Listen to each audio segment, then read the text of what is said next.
नमस्ते बच्चों। Special author Kabirdas के जो समाज सुधारक कबीरदास नामक चैप्टर के अगले भाग को लेकर मैं आज आ गई हूँ। तो हमने पिछली कक्षा में समाज सुधारक कबीर के कुछ मुद्दों के बारे में चर्चा की है।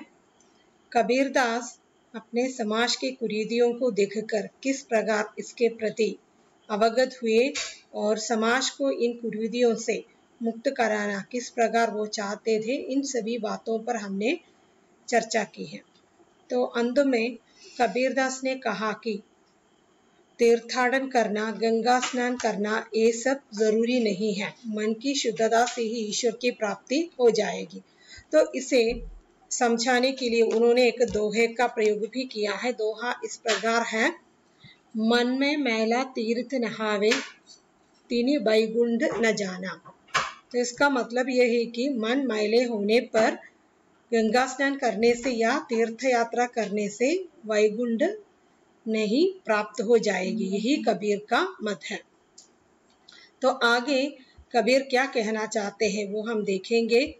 तो कबीरदास कहना चाहते हैं कि धन दौलत लोगों के मन में अहम भाव जगाती है। धन और दौलत की चिंता हमेशा लोगों के मन में बने रहते हैं। ये पंडित मुल्ला लोग सब सुख वैभव से युक्त जीवन जीते थे और समाज के बाकी लोग जो हैं शोषण का शिकार बनकर ही रह रहे थे उस समाज में।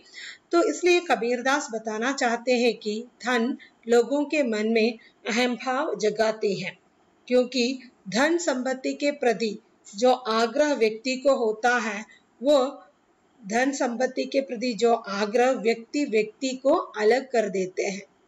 धन दौलत के लिए आपस में व्यक्ति लड़ते रहते हैं, भाई भाई को मारने के लिए तैयार हो जाते हैं। किसके लिए? धन दौलत हासिल करने के लिए। तो इसलिए कबीरदास यही बताना चाहते हैं कि जितना धन जीने के लिए आवश्यक है उतना ही हमें चाहिए, उससे अधिक धन नहीं चाहिए। तो कबीरदास की उक्ति यह है कि जितना धन जीने के लिए चाहिए उतना ही हमें आवश्यक है, उससे अधिक धन का संचय नहीं करना चाहिए। तो कबीरदास के राय में जो है धन हमारे जीने के लिए हमें आवश्यक है, लेकिन अधिक से अधिक धन लोगों के बीच में दूरियां बढ़ाने के लिए ही उपयुक्त होंगे। तो समाज में रहने वाले लोग जो है परस्पर द्वेष वैर के साथ रह रहे थे। उस समय हिंदू मुसलमानों के बीच में जो दंगे हो रहे थे, संप्रदाय के नाम पर जो भेदभाव हो रहे थे, तब समाज में रहने वाले लोग जो हैं द्वेष और वैर के साथ रह रहे थे। इसलिए कबीरदास बताना चाहते हैं कि समाज में रहने वाले लोगों को द्वेष और वैर भाव से नहीं रहना चाहिए। आपस में जो भाईचारे के रिश्ते के समान आपस में बर्ताव करना चाहिए और आपस में मेल मिलाव से रहना चाहिए। फिर कबीरदास कहते हैं आपस में जो मेल मिलाव होने के लिए निस्वार्थ भाव का होना जरूरी है। स्वार्थता की भावना से ही हम अधिक से अधिक धन, मुझे अधिक धन चाहिए, ऐसा विचार करते रहते हैं। निस्वार्थ भावना है तो हम ऐसे विचारों से दूर रहेंगे। तो कबीर के विचार क्या क्या है?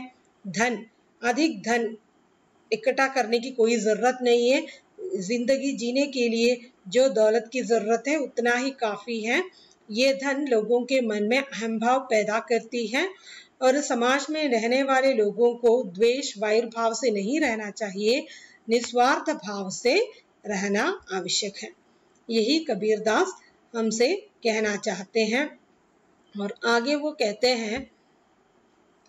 आगे कबीरदास कहते हैं, तो साधुओं की संख्या बौद्ध धर्म के प्रचार के बाद समाज में जो है साधुओं की संख्या बढ़ती जा रही है। ऐसे बढ़ती साधुओं की संख्या को देखकर कबीर बेचैन होते हैं, क्योंकि ये ऐसे साधु संत जो हैं जनता को सही रास्ते पर ले जाने के बजाय उसके अच्छे रास्ता दिखाने के बजाय और उनके मन में भ्रम पैदा करते हैं। तो इसलिए वो इस प्रकार बढ़ती साधुओं की संख्या से बेचैन है। और ये साधु लोग क्या करते हैं कि बिना कोई कर्म नहीं करते, बिना कर्म किए वो अपने आप को सफल सिद्ध करने का प्रयास करते हैं। इसलिए कर्महीन साधना का तिरस्कार कबीरदास ने किया। तो कबीरदास ने ऐसे साधुओं को अपनाने के लिए तैयार नहीं थे और कर्महीन साधना का भी उन्होंने तिरस्कार किया, क्योंकि इस प्रकार जो साधुओं की संख्या बढ़ेगा तो इसका बोझ किसानों पर आ जाएगा, क्योंकि समाज में जो क्या है, खेतों में जाकर काम करने के लिए कम लोग ही मिलते हैं और जो श्रमिक वर्गों पर बोझ अधिक आ जाएगा। यही कबीरदास का विचार है। तो इस प्रकार कुछ भी कर्म किए बिना साधना करते रहने वालों पर और कर्महीन साधना पर उन्होंने तिरस्कार किया। और आगे कबीरदास ये भी कहते हैं, मन शुद्ध और भक्तिपूर्ण तथा मानवीय गुणों से युक्त होने पर वैराग्य की भावना की भी आवश्यकता नहीं है। बहुत सारे लोग जो हैं वैराग्य लेकर सन्यासी बनकर घूमते फिरते हैं, लेकिन कबीरदास यह बताना चाहते हैं, यदि मन शुद्ध हो और भक्ति से पूर्ण हो, मानवीय गुणों से युक्त हो, तो वैराग्य की भावना का कोई स्थान नहीं है, वैराग्य होने की कोई आवश्यकता नहीं है।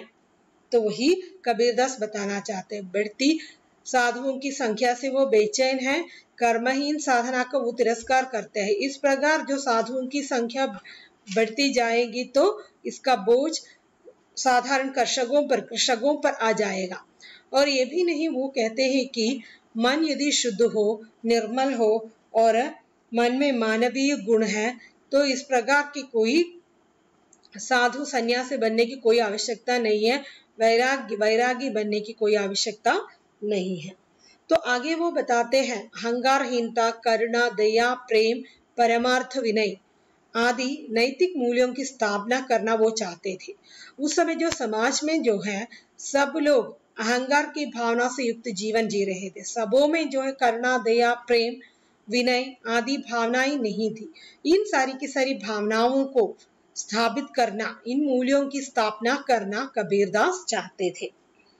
और कर्म, त्याग, अहिंसा आदि को जीवन में मुख्य स्थान देना चाहते हैं। जीवन में जो है कर्म, त्याग, अहिंसा को मुख्य स्थान देना चाहते थे। कर्म का मतलब है हमारी जो दैनंदिन प्रवृत्तियां, और त्याग सैक्रिफाइस, अहिंसा किसी को चोट न पहुंचाना, किसी का भी हिंसा न करना।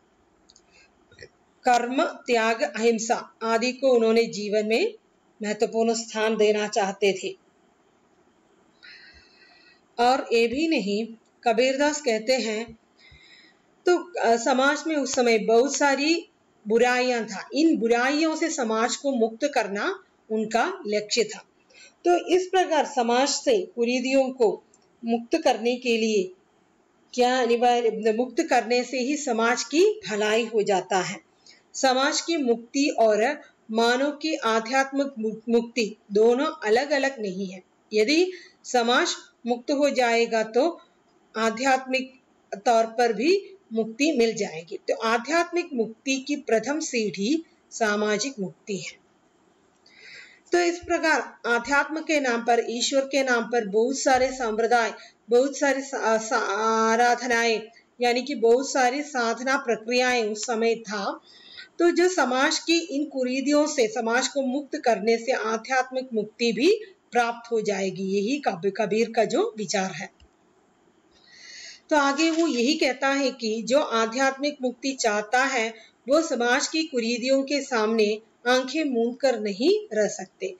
तो समाज को अध्यात्म से, धर्म से मुक्ति कराना चाहते हैं तो सबसे पहले समाज में जो कुरीतियां होते हैं उसे आंखें मूंद कर नहीं देखना, आंखें खोलकर उसे देखना और उसके खिलाफ लड़ना चाहिए। यही कबीरदास कहना चाहते हैं। तो आगे वो कहते हैं कि भक्त होने पर कबीर अपने सामाजिक दायित्व को नहीं भूले थे। कबीर पहले भक्त थे, बाद में समाज सुधारक थे।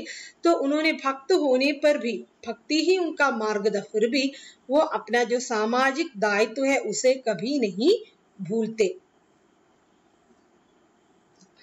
और वह एक ऐसे भक्त हैं जिनके रचना कर्म का प्रमुख पक्ष सामाजिक विषमता का उन्मूलन है। उन्होंने अपनी कविताओं के विषय के रूप में किसे चुन लिया?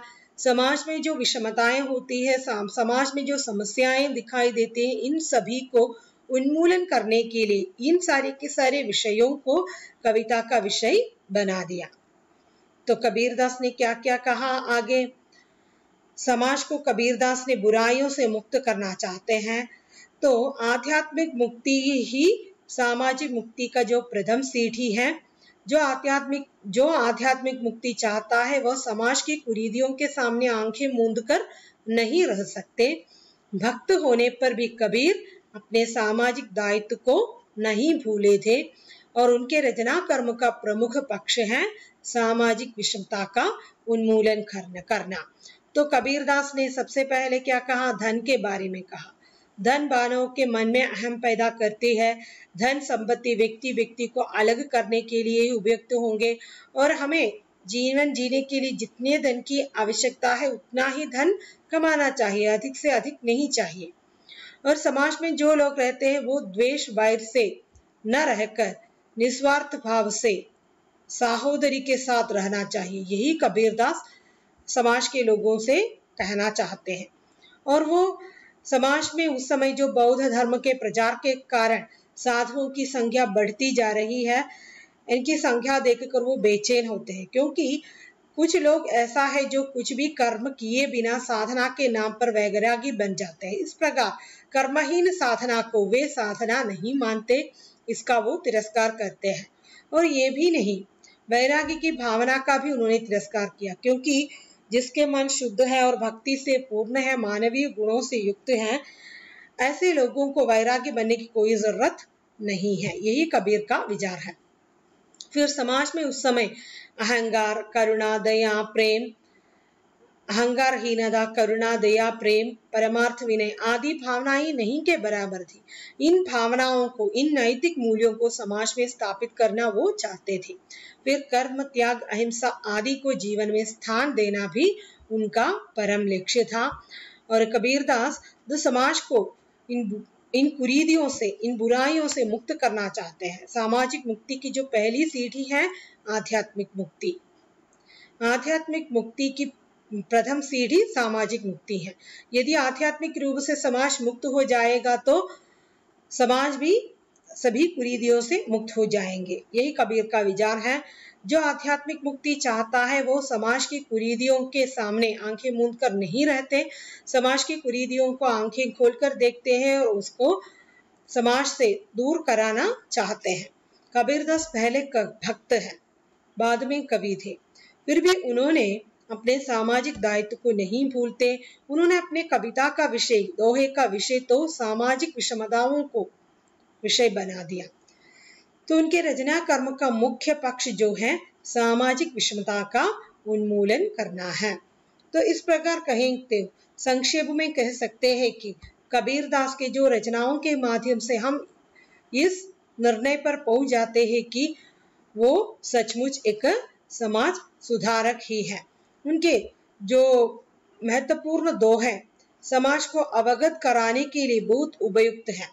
आज भी उनकी जो दोहों के जो विषय है, जो दोहों के माध्यम से उन्होंने जो समाज से कहना चाहते हैं, वो प्रॉब्लम जो है एक नए रूप लेकर आज भी हमारे जमाने में दिखाई देते हैं। तो इस दृष्टि से भी परखें तो कबीर सचमुच एक समाज सुधारक ही है।